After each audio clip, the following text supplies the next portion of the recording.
Hello, j'espère que vous allez bien. Je vais vous raconter le voyage que j'ai fait à Brasov. C'était au début du mois d'avril. Et franchement, c'était un voyage hyper bien. Brasov, c'est une superbe ville. Ah oui, c'est vrai, je me suis percée. No, no, no, no, no. Okay. Eyes closed.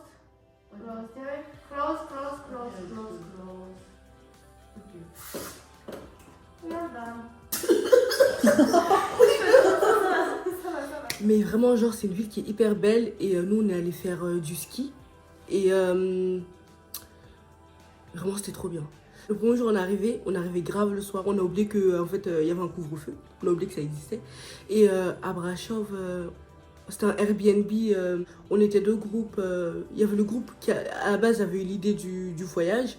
Et nous, du coup, il y avait le groupe des gens, des squatteurs, quoi. On a pris un autre Airbnb. C'était à l'entrée de la ville. C'est hyper bien. Et c'était grave compliqué de trouver à manger. Du coup, on a commandé. C'était trop bon. Le lendemain, on devait se réveiller à 9h. Bon, on s'est levé à midi. On allait faire du ski. C'est la première fois de ma vie que j'ai fait du ski. Vraiment, la vie de pauvre, et je mérite pas. Je mérite pas la vie de pauvre. Vraiment, je mérite une vie de qualité. Voilà. Mais en fait, c'est vraiment comme faire du roller. C'est la même chose. Genre moi, la première descente, en fait, j'étais déjà habituée. Vraiment, tu me vois, on dirait que j'étais un bonhomme de neige. Tellement, je connaissais, voilà, je manipulais la neige. Non, c'était trop bien. C'était trop bien. Et ensuite, on est allé manger. On allait manger les restaurants des stations de ski, là, ils sont hyper bien. Genre, il y avait grave des menus végétariens et tout, c'était hyper bon. Ensuite de ça, le deuxième jour, maintenant qu'on connaissait le ski, qu'on savait que c'était hyper bien, bon, on était un peu plus motivés, tu vois. Donc ça fait que le deuxième jour, on s'est réveillé plus tôt. On allait faire du ski. Fanette, elle, c'est vraiment une pro du ski. Non, fallait la voir dans son équipement, elle était trop fraîche. Et donc elle a dit le deuxième jour, elle ira faire les pistes noires. Donc en fait, on s'est séparés. Il y avait le groupe des débutants. Moi, j'étais piste quelle couleur même? Est-ce que c'était pas piste bleue ou piste verte? La plus débutante des débutants. Et en plus, Fanette, elle voulait m'emmener, elle voulait partir avec moi en piste noire. Elle m'a dit non, mais t'inquiète et tout, t'as grave le niveau. Parce qu'elle m'a vu faire, elle a dit ah, non, non, franchement, tu fais bien. Attends, c'est le pro qui parle là. Et elle voulait m'emmener aux pistes noires. C'est ça son problème à Fanette en fait. Voilà. Quand elle a vu que je savais manier, enfin, je savais. En fait, je sais pas freiner, je sais juste ralentir. Sauf que des fois, c'était trop tard. Des fois, une fois, je me suis gamelle, mais comme une malpropre. Franchement, c'était horrible à voir. Fanette, elle voulait aller faire les pistes noires et tout, donc bon. Nous, donc elle nous a grave devancé. Et là, t'as une dame qui nous a arrêté, qui nous a dit ouais, est-ce que vous voulez faire de la parapente? Ah. Déjà, le premier jour, je parlais déjà de ça, mais vas-y, je me suis dit, je parlais comme ça. Elle nous a passé le flyer de parapente. Je dis, mais Federica, on y va? Ah, j'ai dit, on y va? Non, en fait, on discute même pas là. Du coup, ça fait qu'on a motivé Nicolas et Angelos. Et après, on les a suivis. Genre, c'était 70 €. Là, apparemment, c'était trop bien. D'abord, tu prends un téléphérique qui t'emmène en haut. D'ailleurs, ça tombe bien parce que moi, j'avais jamais encore pris le téléphérique. On a pris tu prends un téléphérique qui te ramène en haut. Et ensuite, dès que tu arrives, genre, t'es à 1900 mètres. Voilà, d'altitude, t'es à 1900 mètres. Et tu voyais des enfants, des enfants que moi, je pouvais mettre au monde, descendre de 1900 mètres. Aïe! Genre, en ski, tu vois des enfants skier. Alors que moi, il fallait me voir, j'étais là avec on appelle ça là, le truc que tu prends pour monter là, comment on appelle le bâton là que tu prends pour. Tu t'assois pas dessus, mais tu te mets dessus comme ça, tu montres tes jambes. Ensuite, tu ramènes là. Moi, déjà, je mettais ça, je montais même pas 50 mètres et je m'arrêtais. Tu 1900 mètres et des enfants. Ah! Vraiment. Non, quand je me regarde, même j'ai honte. Bon. Bon. Et bref, je vous ai expliqué. Il a dit qu'elle allait nous expliquer. Bon, au final, c'était pas compliqué à comprendre. Enfin, c'est pas compliqué à la base à comprendre. C'était juste, bah, tu mets ton équipement et tout ça. C'est même pas lourd. Et juste, tu dois courir, en fait. Et quand tu vois que t'es porté un peu, tu cours plus vite. Il a dit, tu t'arrêtes surtout pas. Moi, fallait... Il a dit, tu t'arrêtes pas. Tu cours, tu cours, tu cours. Et quand tu vois que t'es dans les airs, tu cours vite, vite, vite, vite, vite. Et moi, j'étais là, j'étais comme ça. Moi, je pensais que je courais un marathon. Je sais pas si je me pensais que j'étais aux Jeux Olympiques, mais il fallait voir comment je courais. Vraiment la honte. Et Ensuite, dans les airs, c'était hyper bien. Et carrément, en fait, j'étais tellement relaxée que je parlais grave avec lui. Genre, je lui demandais c'était où la montagne la plus haute de Roumanie. C'était pas si loin, en fait. Et on parlait un peu de tout. Je lui demandais ouais, comment il a commencé. Vraiment, je vous ai dit, en fait, c'est comme si t'étais. Comme si t'étais, je sais pas, genre, comme si t'étais au cinéma, en fait. Et je lui demandais, ouais, je lui posais plein de questions et tout. Et ensuite, il m'a dit, oui, bah comme t'es bien à l'aise et tout, on va faire des petites figures, tu vas voir, ça va être bien. Je dis, ah, petites figures, il n'y a pas de souci. Je dis, il n'y a pas de souci. Si je savais seulement. Donc, il dit, donc là, voilà, il commence à prendre un peu d'auteur et tout. Et il dit, bon, ok, on va commencer par un, je sais pas, ces figures, en fait, ça fait ça, genre, ça fait ça, un truc comme ça, genre. Genre, voilà, un truc comme ça, genre. Bon, ça allait. Ça, c'était doux. Après, on a fait un looping. Ça fait ça. Bon, ça, c'était chaud. À un moment donné, il a fait un looping. J'ai arrêté de rigoler. Mais vraiment, en fait, ça m'a plus fait rire parce que je voyais ma vie défiler. En fait, c'est comme si, genre, tu vois, en fait, je vous dis, pendant qu'ils faisaient le looping, je voyais la mort qui est en train de marcher comme ça et tout. Et j'ai arrêté de rigoler sec. Ça m'a même pas fait rire. Et du coup, mais c'était hyper bien. Et genre, en fait, ça fait comme, tu sais, ça fait grave des guillis dans le ventre, là.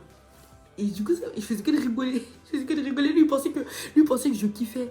Genre, moi, en fait, c'est pas que je souffrais, mais j'avais hyper peur. Lui, il pensait que je kiffais ma vie et tout. J'avais hyper chaud. Et après, ça s'est fini. Atterrissage, c'est trop bien. Et là, le drame. Après l'atterrissage, il faut payer.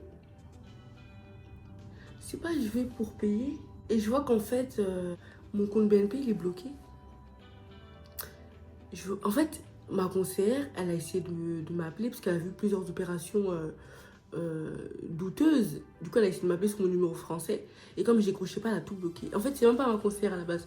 Ma conseillère, elle est en congé maternité. Là, c'est sa remplaçante. Et elle a bloqué mon compte. Mais pour qui elle se prend, en fait? Genre, en fait, pourquoi t'attends pas que c'est moi qui vienne te voir et te dise oui, il y a des opérations dont je suis pas l'auteur? Pourquoi t'attends pas, en fait? Elle est là, elle bloque mon compte. Elle se prend pour qui? Et bref, ça m'a saoulé parce qu'en fait, du coup, elle a bloqué les virements. Je peux pas faire de virements. Je peux plus augmenter mon plafond. Il faut savoir que voilà, en fait, dans mon compte, je savais très bien que j'avais pas assez d'argent pour le parapente, mais dans mon compte d'épargne, j'ai assez d'argent. Du coup, moi, je comptais faire un virement de mon compte d'épargne à mon compte normal. Tout est bloqué. Je peux pas utiliser. Et du coup, je peux que dépenser. Sauf que mon plafond, en fait, il est de 1000 euros. Et j'avais déjà atteint mon plafond à 95%. Ça veut dire qu'il me restait que 50 euros à utiliser, tu vois. Et le parapente, c'était 70 euros. Donc là, je me dis comment je vais faire. Donc je me dis, ok, pas de souci, je vais prendre quand même les 50 euros. Je mets dans mon compte Revolut, comme ça, au moins, je peux faire un virement à Federica pour qu'elle m'avance. C'est pas, je peux pas toucher les 50 euros. Je me dis, mais c'est une blague. Après, ça, c'est mon problème un peu, parce que je gagne 400 euros de bourse. Comment j'ai fait pour atteindre mon plafond sur un mois de 1000 euros? Les calculs, en fait, ils sont pas bons. Voilà, bon, ça, c'est une histoire déjà. Donc bref, après je commence à pleurer. En fait, j'étais à bout de nerfs. Je n'en pouvais plus. C'était vraiment... J'en avais plein sur le abricot. J'en avais trop sur le poireau. J'en pouvais plus. Voilà. Ça m'avait vraiment cassé les bonbons. J'étais dépassée par ma vie. J'ai commencé à chialer. Attends, je ne sais pas dit ce que j'ai fait. En fait, quand j'ai vu que... J'ai vu quoi? Oh oui, non, c'est pas le pire. Et du coup, en fait, sur mon compte Revolut, j'avais 140 lei, je crois. 140 lei, 50 lei, c'est 10 euros. Du coup, c'était, voilà, 27 euros comme ça dans mon compte Revolut. Du coup, je dis, bon, est-ce qu'il y a moyen que je vous fasse un virement Revolut? Parce que la meuf, elle s'est arrangée pour qu'on lui fasse un virement sur Revolut. Je dis, est-ce qu'il y a moyen que je vous fasse ce virement-là? Et ensuite, mes autres amis vont rajouter sur l'argent. Elle me dit, il n'y a pas de souci. Du coup, elle me passe le Revolut. Et là, je dis, oui, c'est bon, je vous envoie les 140 lei et tout ce que vous voulez voir. Elle me dit, non, je ne vois pas. Et Revolut, c'est instantané. Ça me dit, mais attends, c'est bizarre. Il y a anguille sous roche, éléphant sous caillou, il y a mammouth sous gravier. Je me dis, mais attends. Et là, je regarde, je vois, j'ai envoyé à @para. Le mec s'appelle Georges Paraschivio. En plus, c'est un roumain. Genre, je vois ça, j'étais dépassée. Et je prends mon téléphone, je le jette dans la neige et tout. Je commence à partir pleurer là-bas, là. Je sais pas, je vais où parce que je connais pas l'endroit. Mais je commence à marcher pour pleurer. Et c'est pas... Elle me dit, mais il y a quoi? Moi, je comprends pas ce que t'as fait et tout. Je lui explique. Elle me dit, mais non. Ce qui m'a foutu somme, c'est que ça fait trop la meuf. Genre, j'ai bien profité de la parapente. Bizarrement, j'arrive pas. Mais bizarrement, là, je me rends compte que j'ai pas l'argent. Bizarre. Et tu sais, ça faisait trop profiteuse. Et j'aime pas les situations comme ça, en fait. J'aime pas les situations comme ça. Vraiment, ça m'a mis dans l'embarras et tout. Et du coup, au final, c'est Nicolas qui m'a payé. Après, ils sont allés faire du ski. Moi, j'étais tellement énervée. Hein. Je dis, ouais, non, moi, je vais pas faire du ski. Finalement, aujourd'hui, je vais pas. Et ensuite, ils sont allés manger. Et là, je dis, ouais, non, moi, je mange pas. Je suis trop énervée. Je peux pas manger.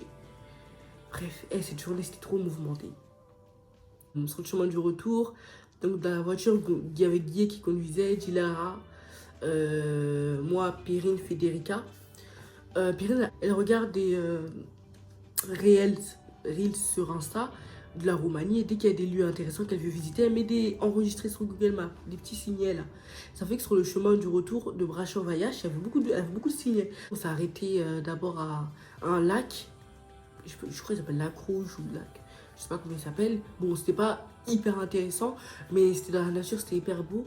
Ensuite, il y avait un canyon vraiment hyper beau. Moi, je pense que je suis riviérophile, vraiment. Ou tu sais, aquaphile. Enfin, en fait, non, je suis thalassophobe de la mer, que de la mer. Parce que la mer, tu sais, c'est étendu et tu sais, tu vois pas l'horizon. Mais tout ce qui est rivière, en tout cas, j'aime trop, vraiment.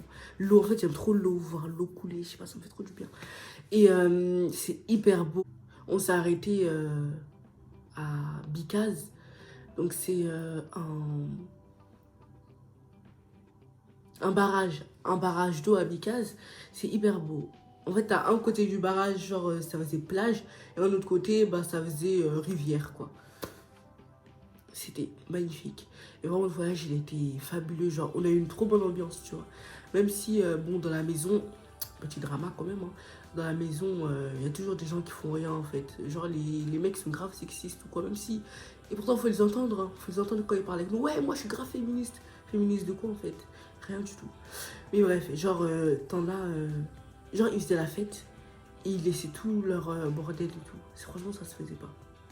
Ça se faisait pas du tout. Ensemble, vraiment, c'était un voyage hyper bien et hyper enrichissant. C'était quand même ma première fois au ski.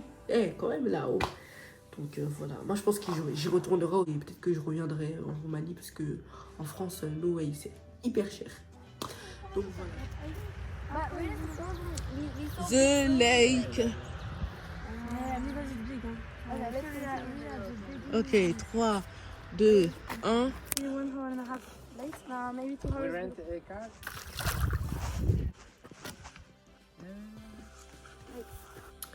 Et donc ça a coûté en total 6248 lei. Donc ça c'est 1267,95 €. Pour 9 personnes en fait on a dépensé cette somme là. Parce que en fait les autres ils avaient un autre tricamp que nous on savait pas.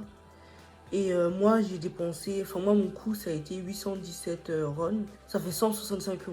Donc j'ai payé 165 € pour 3 jours. Parce que déjà il faut savoir que le parapente c'était 70 €, c'est pour ça. Et la location de la voiture, c'était 20 € je crois par personne. Donc ça allait.